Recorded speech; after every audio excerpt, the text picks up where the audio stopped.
Pamela Zaitchick.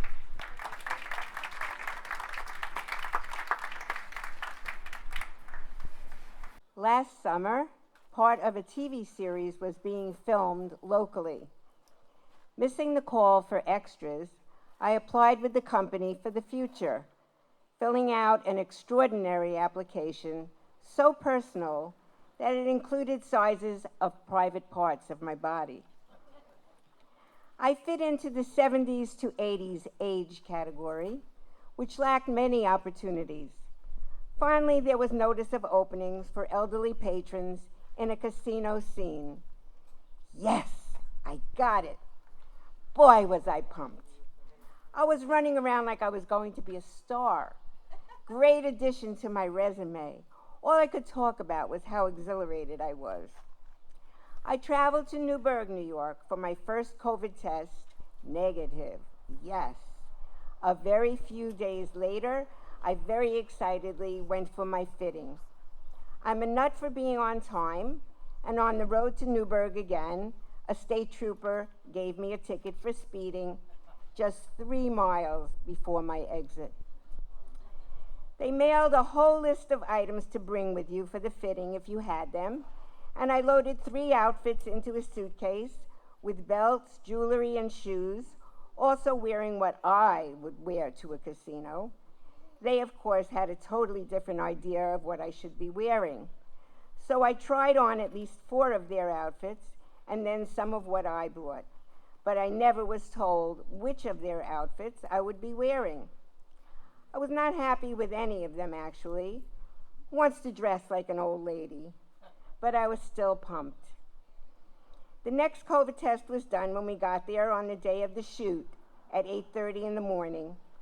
We met in a large tent, chairs set up in rows, each with a small desk. I checked in and got a number. From there, my COVID test still negative, I checked in, From there, my COVID test still negative, I went to another tent to get my outfits. We all changed together in a freezing cold section of the tent and had to take what we had been wearing with us for the day. We sat in our chairs for what seemed like hours, and finally I got to go online for a prop. I was dumbstruck when I was given an oxygen tent and mask. He said, "If you don't know how to use it, just ask me." I laughed, replying, "I've been a respiratory therapist for over 40 years. If I don't know how to use them, I'm in big trouble."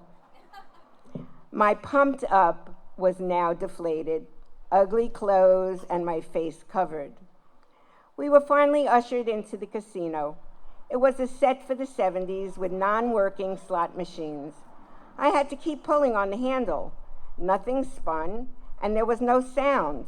We repeated it over and over. What you've seen of scenes that are shot again and again are true. It was cold in the room. I was wearing a short-sleeved shirt. I kept sneaking on my sweatshirt. Occasionally, there was time to talk to the person next to me. Otherwise, boring doesn't even describe it. About 2 p.m., we were allowed to go for a free lunch. They gave you a choice, but I only ate 2 bags of chips and downed a bottle of water. There was no place to lie your body down to rest. The cold of the tent sent me outside.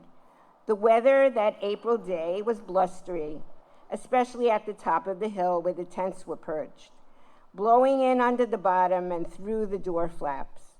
Outside, occasionally, the sun would come out and warm you for an instant until the clouds moved back. I pulled on my hood before retiring to my car for the rest of my lunch break. I returned to a new seat in the casino, but did the same thing. At 7:30 p.m., they decided to shoot another scene wearing your second outfit. Now it was dark and colder.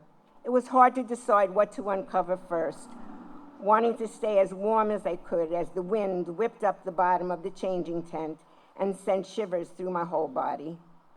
At 9 p.m. we were done, and I changed back into the clothes I had dragged around all day.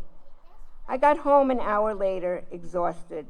I was so not pumped anymore. that I answered no to an email that inquired if I was coming for the second shoot. Thank you.